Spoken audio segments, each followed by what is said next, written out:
What's up, everybody? Once again, it is I, James, coming to you from the Nerdy Musings podcast studio. I am joined today by the second ever Irishman on the podcast. Mr. Ruairi Coleman is here. How you doing today, sir? I'm very, very good. It's a pleasure to meet you, James, and I'm happy to be here. Pleasure to have you. And Reese is probably going to hold it over on you that he was here first. You know, it's his badge of honor, the first Irishman on the podcast. Oh, man. I'm happy to follow in his footsteps. That man's blazing trails at the minute. He is. He's killing it. And to be a Star Wars fan and be working on a Star Wars book, I know that's like a dream come true for him. So it's really cool to see. How long have you known Reese? Couple of years now. I met Reese. I was doing a creator-owned book for Comixology a few years ago, Astonishing Times with Frank Barbieri and Aris Quinones. And round about the time we were on our second volume of it, and we were coming to the end of the run, but I was getting a lot of work for Marvel, doing Captain Marvel. And we had to get the book Astonishing Times finished, so I was looking for an inker, like someone to come on, not even an inker, but someone to do finishes on the books. I was going to do breakdowns, and Reese had sort of been popping up on my Twitter feed for a while, and so I really liked his work. And I wouldn't sort of normally ask an artist, to finish pages, but I sort of gave it a punt and sort of reached out to Reese, and he was so up for it, and it just happened to be, serendipitous. He's a fellow Irishman and he's the nicest guy ever. So super nice. Clicked from there. So I think that was maybe 2023. So awesome. Just over 2 years now. Yeah. Yeah. And he's still real early in his career. I was surprised when I chatted with him. I'm like, jumped on that Star Wars book very early in the game. That's a big leap. Yeah. And the funny thing is, so like, Reese had started, I don't know if he's told the story, but so Reese done the finishes on the last issue and the sort of half of the fourth issue of Astonishing Times. And then I was working on Captain Marvel, and I was coming up to the end of Captain Marvel, and I got an offer from Dark Horse for a Star Wars book. And I was like, right, okay, yeah, I'll swing out of Captain Marvel into that. But the dates kept changing, with approvals and stuff and figuring out script, that the start date kept getting moved, and Marvel kept offering me work, and I got to the point where like the Spider-Man office were offering me like Spider-Verse work, and I was like, oh, I got it, I got to do it, I got to go over here. And so like the editor Spencer was really understanding about it, and so we sort of went our separate ways. And then next thing I heard, Reese was in to draw that same book. There so you there's go. been that weird little like parallel sort of track for Reese and I with the first couple of things. But yeah, he got that at the perfect time, whenever Star Wars, has still been so big, and there was a lot of hunger for the Bad Batch. So it strapped a rocket to Reese that he really deserves. So it's been fantastic to see it all come together for him. Yeah. That's great to hear. Lots of little synchronicities there, you know, where you guys' careers kind of running in parallel. And we were talking a little bit before we got on about kind of this Brotherhood and this great support community you have there. You got Reese. We always, we can't have an Irishman on without talking about Danny Earls and kind of just what he means to everybody. And gosh, so far nobody's had anything bad to say about the guy. I think he's kind of bulletproof. Yeah, like I've known Danny probably like 2022. I met him at Dublin Comic Con, and then we tabled later that year at Thought Bubble. And he's just one of those guys who he had a table, and we were tabled beside each other just by happenstance at that convention, and we just talked the whole weekend. And at the end of the weekend, I had a table for Thought Bubble already booked, and I was like, come and table. So we've just been like clicked, straight away. I can't fault him at all. I'm honored and humbled, like, to call him such a close friend. Yeah, just a great guy by all accounts, and an absolute workhorse. And the consistency that he's put in ever since he kind of had his big break, and now just Seeing how rapidly his work is evolving has been really impressive, hasn't it? Yeah, yeah. Like there's he's showing me some of the stuff that he's doing like at DC at the minute, and even to see it from like issue to issue, the leaps that he takes. He's just like it's his workhorse sort of ethic where he is always improving. He's always looking at things himself. You know, he's sometimes he's a little too self critical, but Oh, I'm he's sure. always, you know, but anything he sees that's wrong, he works to finesse that, and you can just see it. Like even in his cover work and stuff, it's just his characters, his compositions. They were always strong, but they keep improving and improving. Like he's Yeah. god tier almost. Yeah, he is. And it's been funny to see like how his mastery of drawing backgrounds has been inspiring other artists to up their game with their backgrounds, because Yeah. Danny's out here putting on a clinic with these Oh my crazy god. landscapes and backgrounds. Yeah, and like there's the things like he started out with his Batman work, his Ninja Turtles covers, where you can see all the grid lines, all the perspective lines, and the detail, you know, the intricacy of all that, and it comes out looking so natural. But then also like on his Instagram, he might just take like a wet brush and like throw like this beautiful ship onto Yeah. a page in no time. So it doesn't matter like if he's being meticulous or if he's just throwing things out there. It all comes together like perfect. Yeah. He's a He jack has of all trades. he is, and he has that foundational knowledge of perspective that he's really applying to all the Yeah. work that he does. And what a lot of aspiring artists don't realize is how much importance perspective plays in figure work as well, Hmm. and understanding how to make a figure look grounded and look like they're actually in the environment versus just floating there. Yeah, that's it. Like, and that's the thing where like, you know, figures are structures too.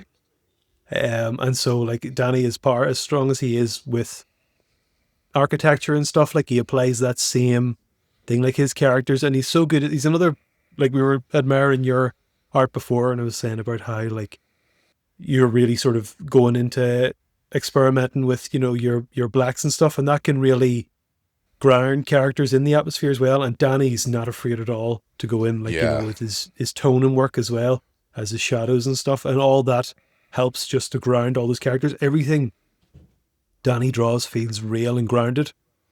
It And I does. think it Yeah. is something that people have responded to because it's one of those things you don't notice it until you see it, that you've been kind of starving for it, you know? Um, Yes. so Well, we could talk all day about the people that we admire, because, I mean, there's no shortage of them, but I greatly admire your work, man, and you're really thank you. hitting your stride. I don't want to get ahead of myself, because I really love what you're doing on the Predator book, but I want Thank to you. talk a little bit about your early beginnings in art, and how far back your love of comics goes, and your kind of your first inkling of an idea that art was a direction in your life that you wanted to go in terms of a career. Um, so it's probably the same with everybody where like the easiest thing to say is I don't remember a start, you know, at least with art. Comics, I remember a time before comics, obviously when you're younger and you get coloring books and stuff, or, um, you know, there was even a time before superheroes. Like I do remember He-Man as a kid and Thundercats and Yeah. things. I don't remember comic books of any of those things. I think the first comic book, I remember the first superhero thing I ever got was like a Superman coloring book, but Mm-hmm. I only would have known Superman from like the movies, the Christopher Reeve movies on TV. I Yes. don't, and I knew Spider-Man from maybe like the 60s show might have been like, you know, on repeats on TV. Mm-hmm. Um, but it wasn't until like maybe the early 90s, probably around like the time the X-Men cartoon blew up, that we started to get proper like Marvel Okay. comics, at least in newsagents. Like there weren't a lot of comic shops in Ireland back when I was a kid, and there certainly weren't any where I lived. So we would have to go to newsagents, and there would be like Marvel UK reprints of Gotcha. American comics that were like a year behind everything. Right. And so that's whenever I started to see comic books for the first time, and that just sort of, I was swept away with it. So the early 90s for me was like, um, Jim Lee's X-Men, Oh yeah. um, the Spider-Man, like we had I Spider-Man comics, see. but it I was, see you have the Jim Lee Art of X-Men artist yeah, edition behind you. yeah, Yeah, mine's over right there. there. You Yeah. got that. Yeah, that's all I like. That's mostly all I buy now. I've got like, yeah, Weapon X. Oh yeah. Weapon X is there as well. Barry Windsor Smith. Yep. Yeah, some awesome work Amazing. there. Yeah, there was that, and then a lot of like, yeah, nineties Spidey. Was I sort of I've really got into, and then we got like the Batman animated series, and then there was a comic book of that. So it was mostly through TV that I sort of learned about comics. But as soon as I discovered comics and started like copying the pages into like my own, under like my own art books and stuff, that's all I wanted to do. And I Nice. remember like an early Spider-Man comic. It was like it was one sort of like a spin out of the animated series, and it sort of told you. I remember like there was a special section in the middle that told you how to make comic books. The penciling, the inking phase. But I was using like Bic writing Oh pens. I yeah. didn't know anything Yeah. about specialized pens, Yep. but that's all I wanted to do then from a kid. And I was good. I was good at art through school and things. But as I was mentioning to you just before we started, when I got to high school, which was where you need to really start getting your like, your good exam results so you can go to university, or college to do an art degree. Um, there were some complications. I was doing a lot of good work, but I wasn't getting the marks because the exam criteria had changed and the teacher that I had was quite behind the times. So I wasn't doing enough Mm. to justify the marks that I needed. And I remember I gave up the idea of going to art college and doing art because I just thought, well, if I can't get the marks, I'm not good, which is a Yeah. bad way to think of anything. Um, Yeah. but the really maddening thing about it was like, so for my final year of high school, that art teacher retired and a new art teacher came in who was more up to date. And she told us the things to do to get the good marks. And like, I was like a C student in my, up until that point. And then when she came in, I was a straight A student, and it kind of pulled my Nice. marks up to where I could have got into art college. But by that stage, my college applications were in and I was off to do psychology. So I kind Oh, of there like you gave go. up on the art for a while. But like up until that point, so from the age of maybe 7 until 17, I wanted to be a comic artist. And then I sort of ventured off for maybe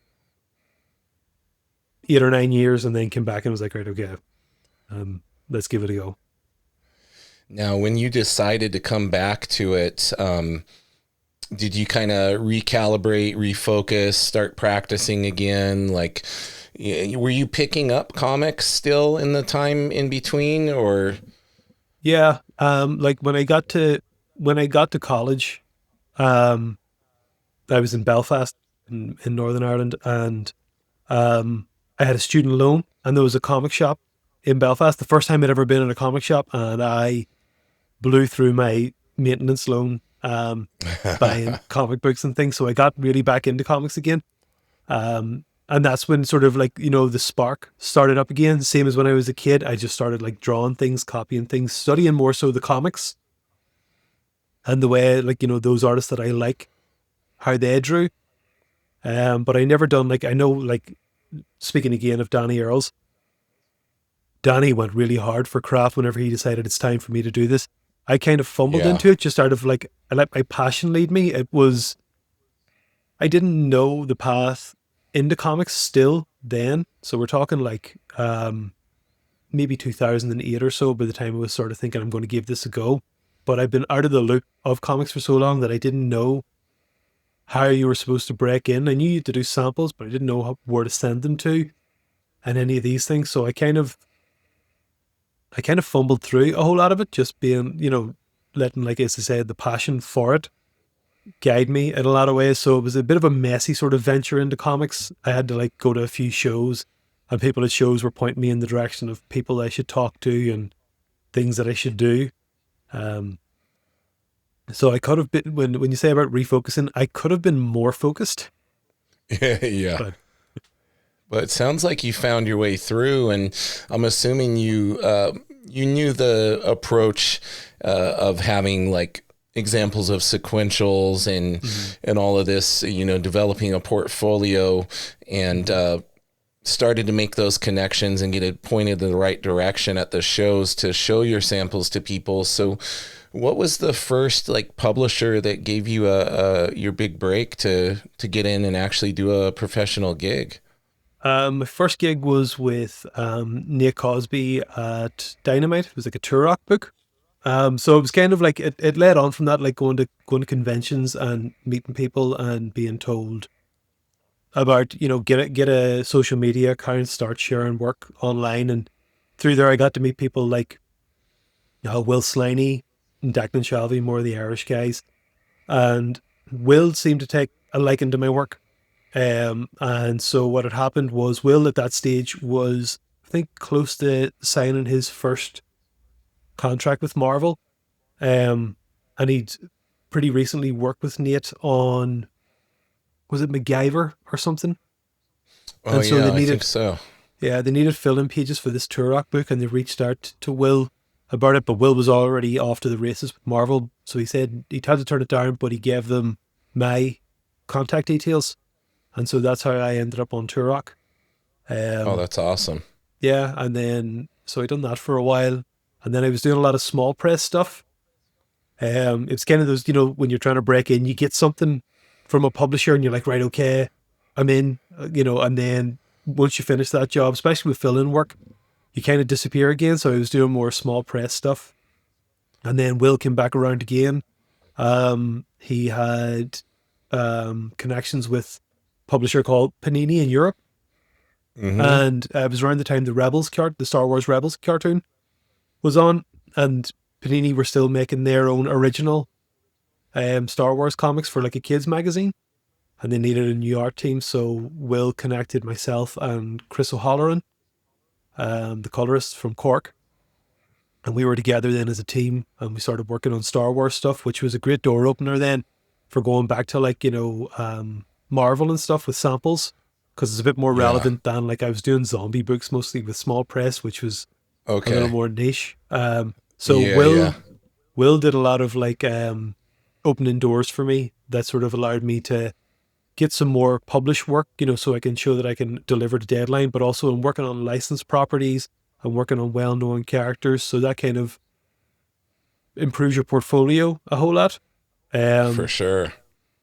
so I done that, and then I was back to Dynamite for a while with Kevin Kettner doing a few different books. I done like a Army of Darkness Kiss crossover with the Oh, band. awesome. Yeah, so there's some real like Kev, like as he sort of described it at the time, he's like, I work like over to the side in Dynamite. I get the quirky um projects, and the good thing about them is that no one is looking over my shoulder. Yeah. So I get to do mad stuff. So like when I was offered, I needed the work, and when I was offered this Army of Darkness and Kiss thing, like I'd never really been exposed to Kiss, and I'd never sort of knew too much about the band. But he had me at Army of Darkness, and then the book was so crazy. It's Chad Bowers and Chris Sims wrote it, and it was better than it had any right to be. Um, so like that was fun, and then I done a Black Terror book with Kev, and that was another great thing. Like Kev kept me busy for like a year or two, steady work, which was also then I'm sending those samples into the bigger publishers. And then that's when, like in 2017, I got my first Marvel gig for like a digital exclusive Cloak and Dagger series and Oh, stuff. And cool. so you're kind of constantly like, scrambling up the hill a little bit, then you're sort of back down to maybe Dynamite again while you're waiting for the next Yeah. opportunity to come up. Minor leagues versus big leagues, right? That was kind of it, yeah. And Yeah. then we're coming into 2020, and I think it had been a while since I'd done anything for Marvel. And then the pandemic happened, and everything stopped. I don't know if you remember, like there was a brief period Oh, in the yeah. pandemic where like it was a Diamond weren't going to distribute comics at all, and Yep. like we had nothing. And I know anybody who was at Marvel who didn't have exclusivity, and a guaranteed workload, were just pretty much give nothing. So Yeah. everything kind of stopped. I had a one issue sort of like small press thing for like a pitch someone was doing. And then I got then I got Astonishing Times. Frank Barbieri reached out to Okay. me. And the great thing was like Comixology were fantastic that they'd already agreed a budget for the book. They'd released the funds. And so it was like guaranteed paid work. I was able to stay in comics during the pandemic when not a lot of people were working. Yeah, Got to do because my own. Comixology's digital, you know. That's it. And the So, book done so well. Like the first volume came out still during the pandemic when everybody was poised to like read comics digitally. And if you had yeah. like, your Amazon Prime or your Kindle Unlimited, it was a free comic. So I think most, if not every issue of that first volume, like went to number one in the comics charts on the release day, just because everybody was primed for reading like digital comics. So it was Oh a real yeah. shot in the arm. So when we came out of the pandemic, I had a great portfolio. I had character designs. I created our own book that then, like, the Marvel work and DC as well, like that all started to come up through a lot thicker and faster. That's great. Yeah, sounds like once you got in, like there's been little peaks and valleys, but you've kind of been building and building that momentum, and through all these connections in this community too. Like it sounds like a very supportive group over there, especially the Irish group. Like seems like you guys have each other's backs, you know. Like Yeah. you putting in recommendations here and there, and helping people find their way. Yeah. It's definitely that thing of like, I've heard it sort of like referred to before, like breaking into comics is kind of like breaking out of prison, where as soon as you discover a path, that one gets closed and someone else has to discover another way out of prison. Whereas like, I feel like the Irish Yeah, boys, if they find a door, they'll hold it open. Let's there go. you go. You know what I mean? Yeah, yeah, And so because even sort of in between, like, Astonishing Times and getting the more regular work for Marvel, I done a stint on Son of Kal-El at DC Comics. And that came from another Irishman, Cian Tormey, another like really close friend. And Cian had been working on Son of Kal-El for a while. And I think at the time he was still living in Dublin, but he was planning to relocate to Spain. But the workload was so much that he needed like a window of like a week just to mm, move. He had like had an apartment in Spain. He had all his stuff shipped over, but he just needed a few days to fly over and get set up. And he couldn't get a break in the production window for Son of Kal-El. So he campaigned really hard for me to come on and do, I think it was like 4 pages on an issue of Superman. And I know it was sort of giving DC the headache of setting me up on their system, accounts and everything. yeah.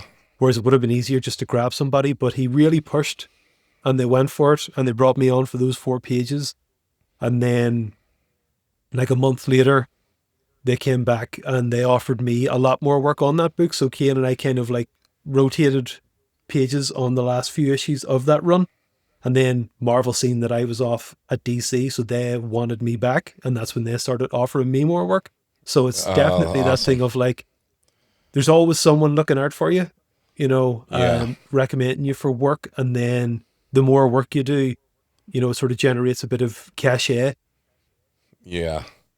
Now, when you got in, was there anything that took you by surprise as far as just like working on deadlines and being on a production schedule, and also, working on licensed stuff? There's some more little restrictions and things in place, obviously having things on model and all that type of stuff. Like, Mhm. was it kind of a learn on the job type of thing, or were you somewhat prepared going in?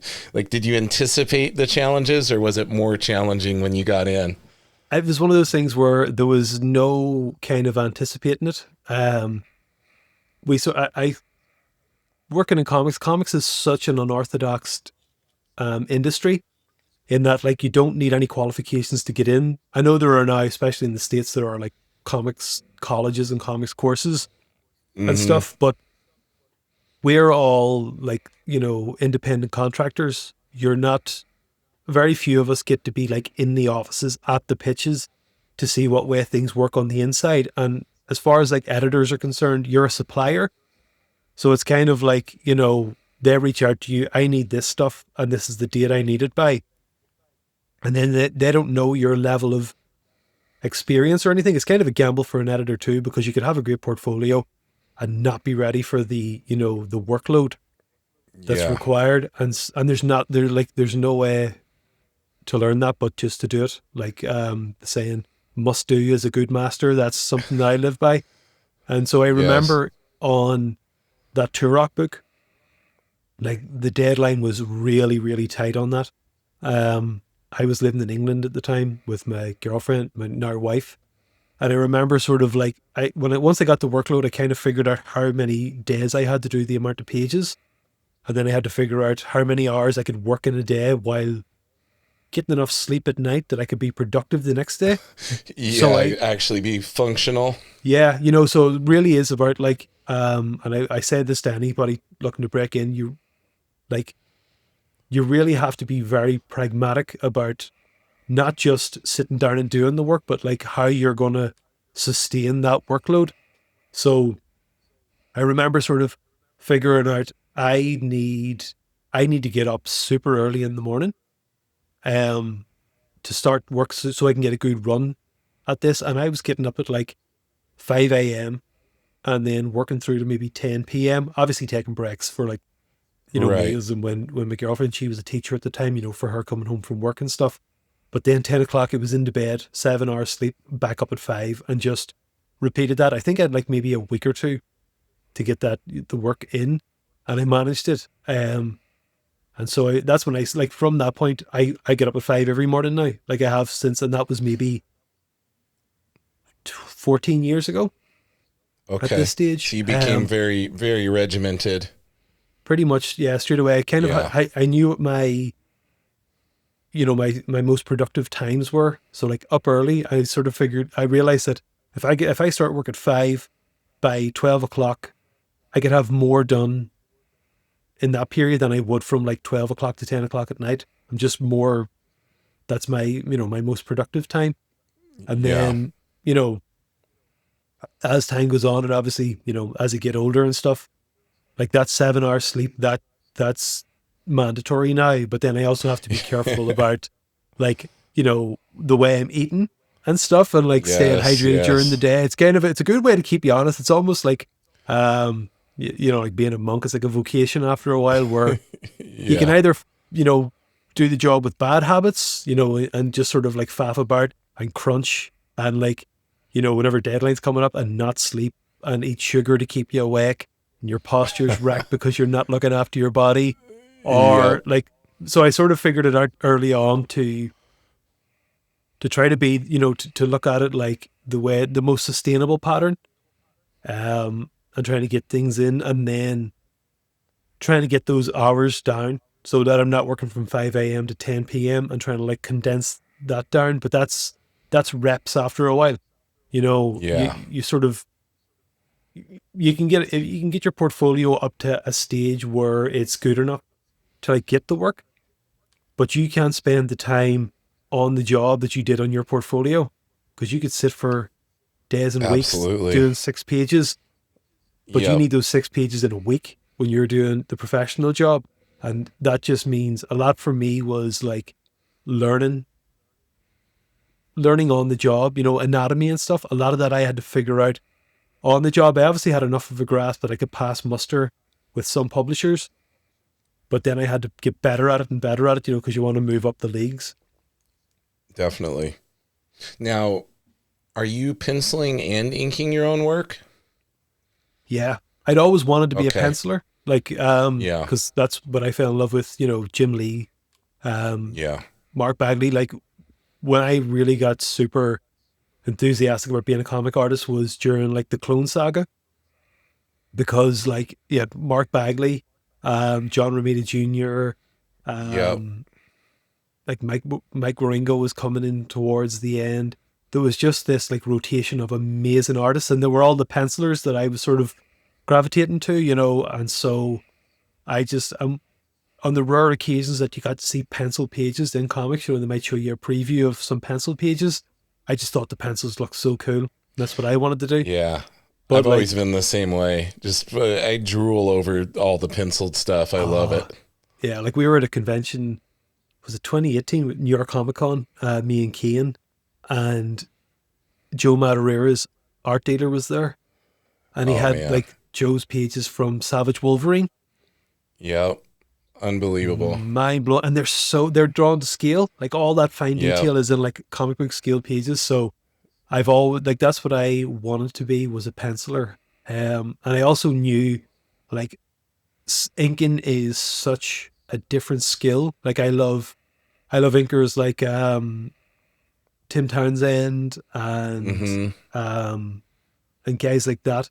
And I couldn't. I tried brushes. I tried inking with brushes. I tried to emulate all those amazing lines those guys can do, and I couldn't do it. But the problem is, especially with like working at Dynamite and stuff, there was no option when I was offered Turok. There was no option of, do you want a pencil and we'll get an inker. It was like, these are the pages and we need the pages. So This needs to be done. Yeah. yeah, and so it was one of those things where you have to do it. Like everybody, I don't know many people that break in penciling these days that can keep that discipline, especially with like page rates and stuff being like they are.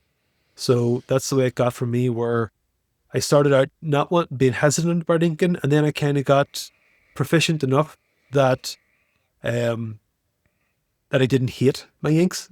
So Okay, that's and good. then yeah, and then it kind of never became a question after about do you want a pencil and we'll get somebody to ink.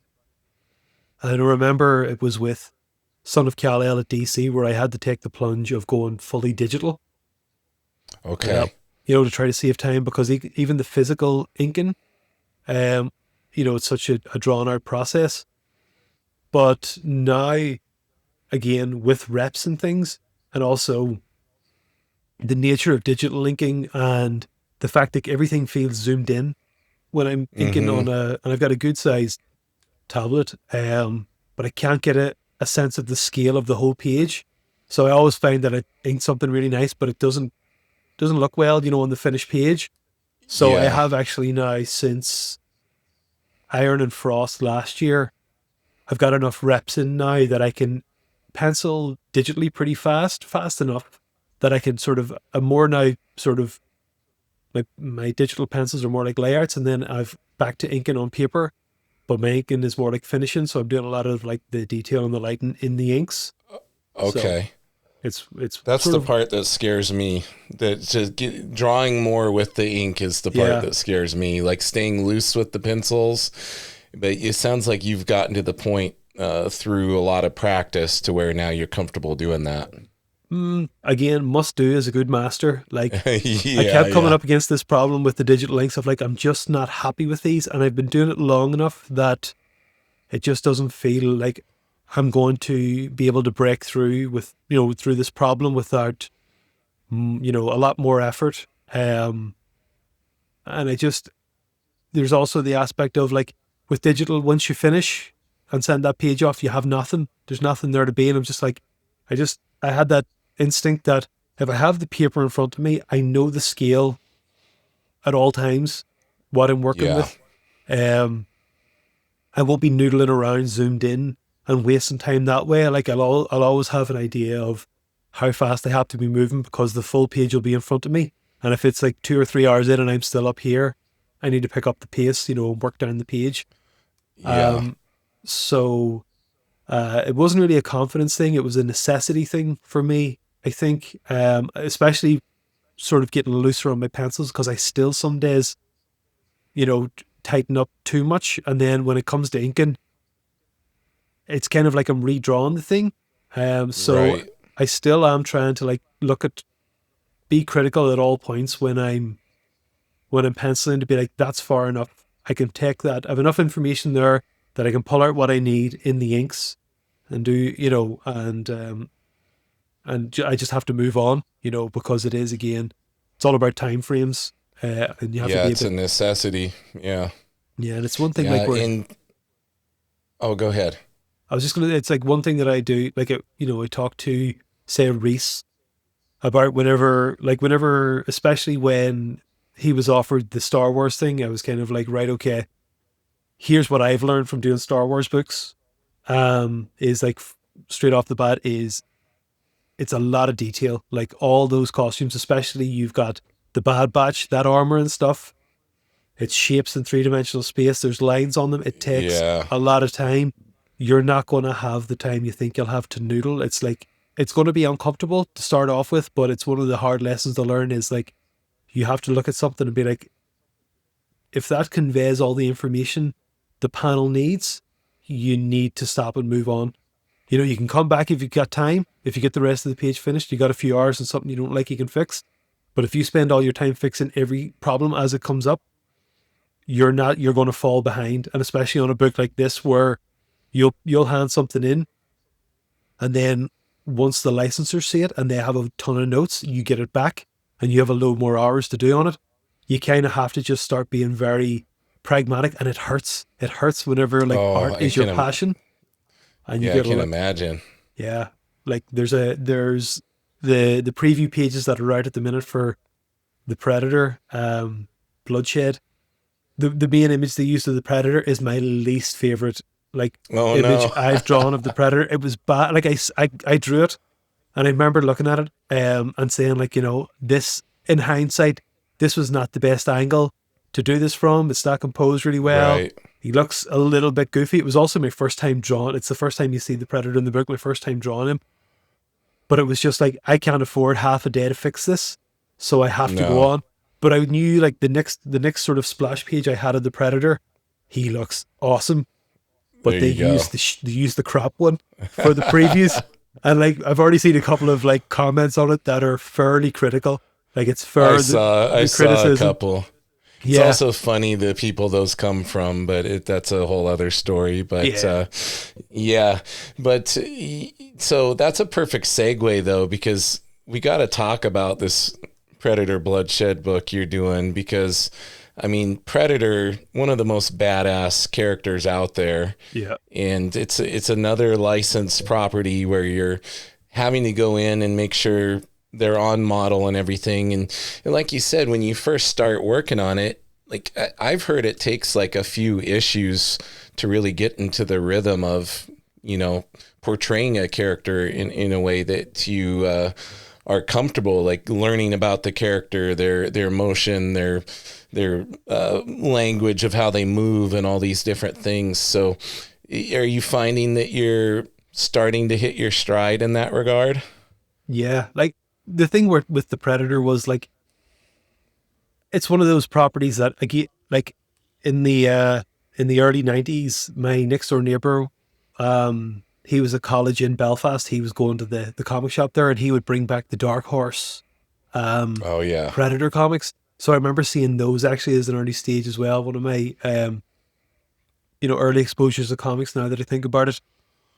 And I loved those comics. They were so, like, the art was amazing and they were so, like, gory and stuff. Like, it wasn't your X-Men and things. It was a bit rougher than that. But it never occurred to me that that's a book that I would ever get to work on, especially whenever I got so into, like, superheroes. I was aiming for, like, a Marvel or a DC career. And then, obviously the Disney buyover of 20th Century opened that door. But even then I was kind of like, oh, I'd love to draw Spider-Man. I want to draw Spider-Man. But I just happened to be like emailing editors that I've worked with. And the editor on Predator is a guy that I worked with on like an Iron Man Hellcat annual a few years ago. I done some Dazzler stuff for him last year. And he's here now in Predator. And so he had this book. And I was kind of like, it was one of those happy surprises where it came out of nowhere. Yeah. I hadn't been aiming towards it, and I'd been doing superheroes for a few years, and it was just like, I can't wait to dive back into this world because I haven't experienced this for so long. But like, yeah, Predator's one of those badass guys. We watched, my brother and I, when we were kids, had Predator on VHS and watched it all the time. There you go. So it took a few sort of pages to remember, like how intimidating, how tall the Predator is as opposed to everybody, the hunched over, the look and everything, the the posture of the body, but it came back pretty quick. As I say, I gave a really bad accounting of myself on that first image that they've used, but like the rest of those pages, I feel for the most part that I did a good job with the Predator. And it's funny now that you mentioned about the movements and stuff, like, and after doing superheroes for so long, like this, the way I'm drawing the Predator is not very, not in that kind of mode. Like this guy, I'm trying to make him look as heavy as possible, as formidable as possible. Like, so really aiming for like a grounded character, like we talked about with like Danny's work and stuff, using shadows and things to like really add weight to the character. I want his, when he's striking out with his claws or with his spear or whatever, I want it to look heavy, forceful, especially because, this book, it's sort of set around like an underground fighting tournament.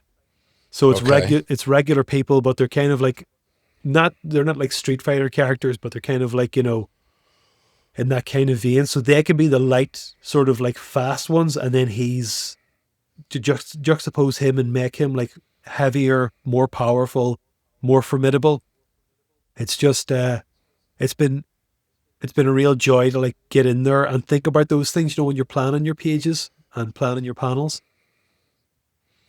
Definitely. Has there been many notes on the work that you've done as far as like, I know like, especially for the Star Wars stuff, the Lucasfilm goes over everything with a fine tooth comb and provides a lot of notes from time to time. But what about with this property? Are you getting a lot of notes on anything like the look of the character, or have you been pretty, have you had creative freedom on it to some extent? So the covers for the book were commissioned before I got this, the interior job, and they're done by Ken Lashley. Oh yeah, he does amazing work. Yeah, and so he's already done the Predator on the cover, so that design was done.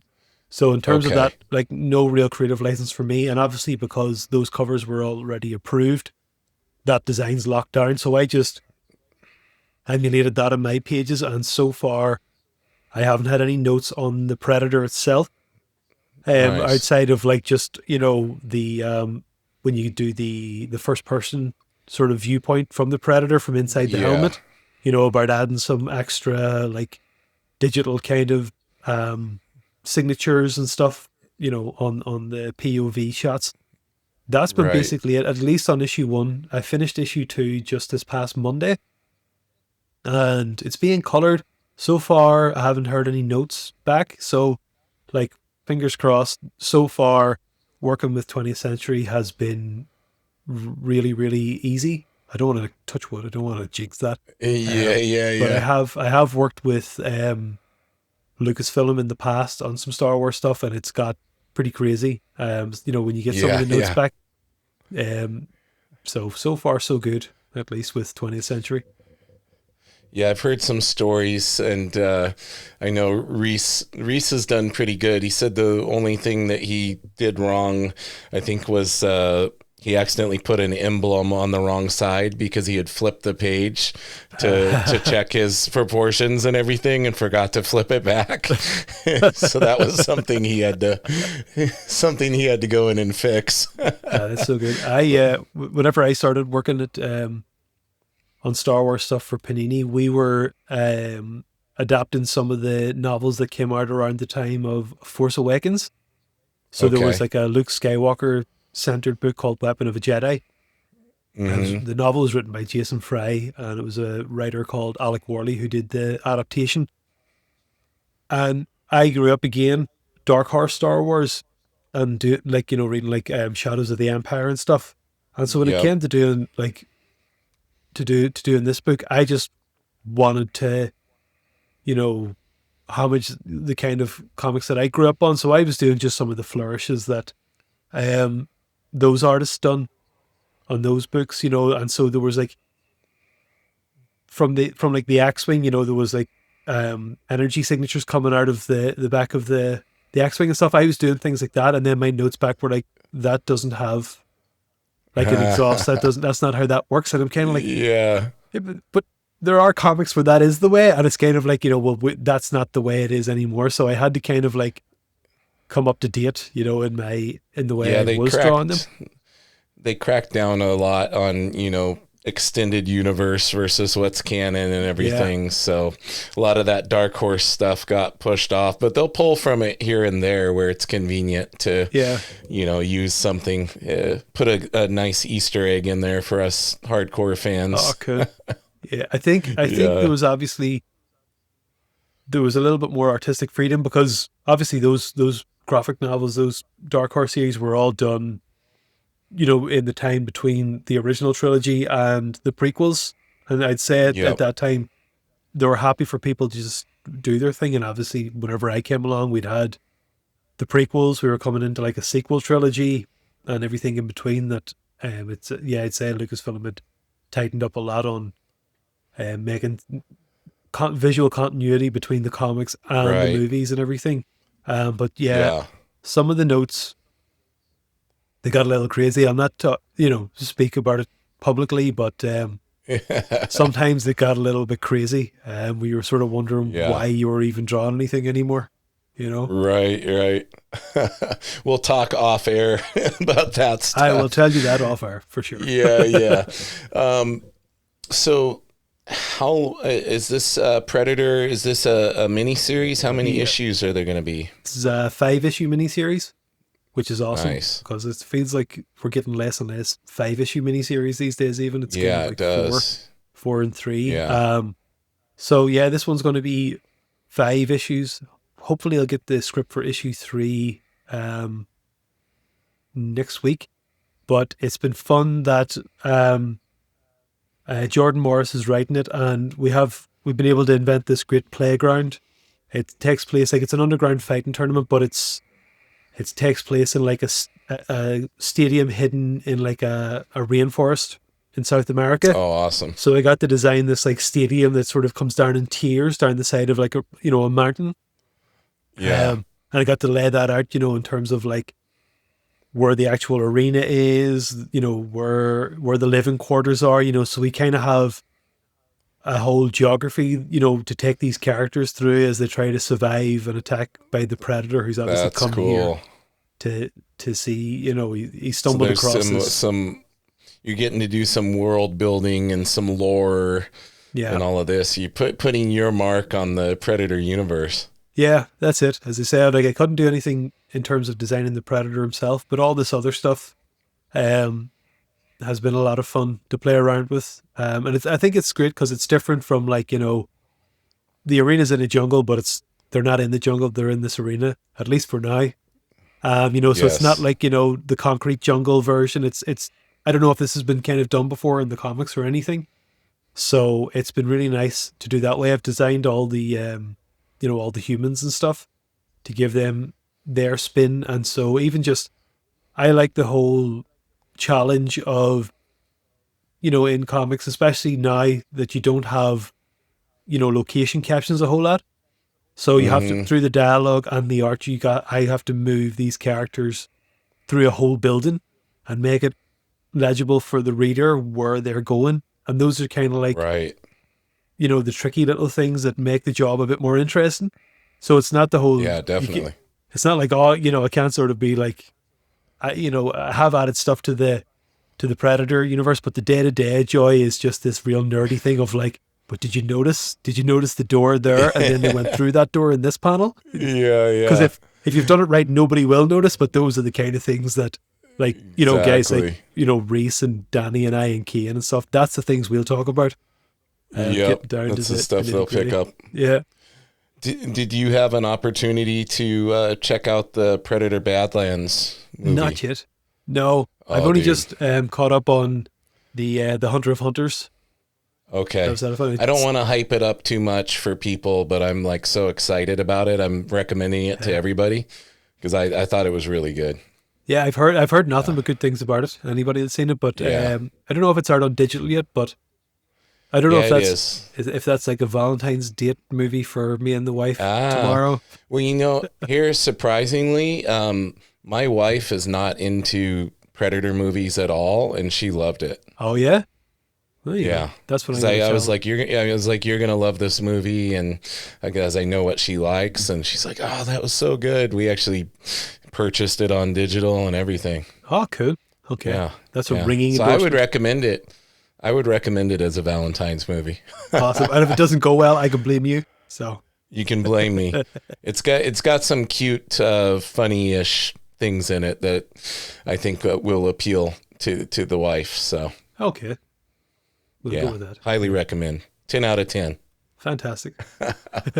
So when does issue 1 release? Is that coming out in March? No, it's actually on the Or is 20. it already out? It's on the 25th of this month, so that's like a Oh, week okay. from Wednesday. So, like, So when we're recording this, we're in February still, but by the time this episode comes out, we'll be all the way in April. oh, will they? Oh, okay. Well, then yes, So it'll be two there'll issues will be be on there we shelves go. already. Yeah. So, Yeah, yeah. 2 issues will be out, so the listeners will have a chance to go out and pick up the first 2 issues yeah. and check out your awesome work on it, man. Man, that's so good. You'll have a full head of steam on it. You'll Yeah. probably be done drawing issue 4 by then. I will probably be into issue 5 by then. I'm expecting that I'll finish this Wow. all up early May. Okay. Based on the first 2 deadlines that I've had. So yeah, by the time you're watching this, I'll be almost done.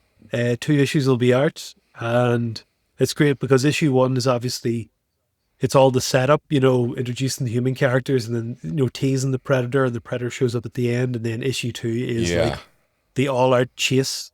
There you So go. lots of death, lots of kills and things, which I Nice. imagine are only going to ramp up from here. Like, we have a cast of maybe 7, human characters, but because this thing takes place in a tournament, there's a lot of like cannon fodder around of like other fighters that There aren't the you main go. characters and stuff. So Yeah. I was actually, when I was turning in pages, the first 2 issues have been kind of hard to get in on deadline because there are so many background characters and things to draw, and I just kept like turning in pages and including the note to Jordan being like, oh man, can't wait until we start killing all these people off. Let's go. Yeah. Yeah. So I'm hoping by the time people are watching this, I'm breezing through pages because almost everybody's dead. There you go. You'll be really mowing them down. Yeah. Well, Ruairi, I've had an amazing time today, man. I don't want to keep you much longer. We've talked about Predator a lot. Is there anything else as we get towards the end here that you want to make people aware of? With the foresight that they're not going to be watching this until April, so you're safe to say, I don't want you giving away anything you can't talk about, but just know this one's not going to come out until the second week of April. There's no telling where things are going to be at in April. Like, it's hard, like, as an independent contractor to book work ahead. Right. But so I've been in contact with all my editors and stuff to tell them that I'll be finishing this early May. I'll be available for work, and so people are looking out for stuff. Hopefully, by the time people are watching this, I'll know what I have on next. There we go. Because that kind of happens a lot, where you kind of I've done a book called wasn't New Champions? Was it New Champions? It might have been called New Champions last year, but while I was drawing that, I knew that I was doing Iron and Frost next. So Right. if things line up that way, I'll be teasing, at least on my socials. I'll be able to hopefully tease the next thing that I'll be working on. Yeah. And then maybe we can get you back on here to break any news, Yeah, I'll be Maybe happy to come even back anytime. do a live episode, like a exclusive breaking news when the announcement's ready. I could do it. Yeah, I could We'll break it run here. Yeah. Yeah, That'd we'll be run awesome. it live, man. Yeah, Yeah, you, totally. you could be my first live Nerdy Musings episode. Yes. Do it. Up yours, Reese. Yeah, you'll one up him in one Yeah. regard, and then Danny, he'll do something with me that'll blow all you guys out of the water. It's just how Danny does, Yeah. And we'll all look to each other and go, yeah, That's Yep. fair. Yep. That's the Danny Earls Fair way. play. Fair play. As it was written, so it shall be. Yes. Ruairi, why don't you let everybody know the best places to follow you online so they can keep track of all the breaking news and the latest thing, the previews of pages that you're able to show and all that. Where are the best places that they can be looking for you? Okay, I have a free Substack. It's Coleman Comic Art. I have a newsletter there I put out, sometime every 2 weeks called Swing and Lead. And that's where I'll sort of like normally, talk about the projects that I have coming up, share some sort of preview pages from those. That gets a regular sort of semi-regular post every 2 weeks. And then Nice. from there, that normally links to my socials, but I'm at Ruairi Coleman on Twitter and Instagram, which was a terrible idea because even my family members struggled to spell my name. And so to tell people, find me on Ruairi Coleman, at Ruairi Coleman, and Yeah. expecting people to find it. But on Blue Sky, I'm at Coleman Comic Art, so I'm trying to like transition over to that. Oh, there you go. Trying to be better about posting on socials. I'm not great at it. It's hard to keep track of them all. It is, yeah. Like, and as I say, this job, like, when you're penciling and inking, and then I have kids and stuff, and that's a whole other, Oh, yeah. a whole other sort of business. And then I'm trying to write my own stuff as well on the side too. Oh, nice. So getting time to actually update social media is tough, but I'm trying to get better at it. So follow me in those places and I can talk more about what I have coming up. Perfect. Well, I'm going to put all those links in the description for everybody so they can just click on it. It'll be nice and easy for them. No searching for your name on there. Yeah, we'll make it easy for everybody. Ruairi, thanks so much for being on with me today, man. Thank you so much, James. It's been a pleasure to meet you. I've had a really great time. My pleasure as well. Hang out with me for a moment. Everybody watching or listening, please like or subscribe just to help other people be able to see all the awesome creators that I have on the podcast. If you want to give a little extra support, you can head over to patreon.com/nerdymusings. And in the meantime, everybody, keep it nerdy.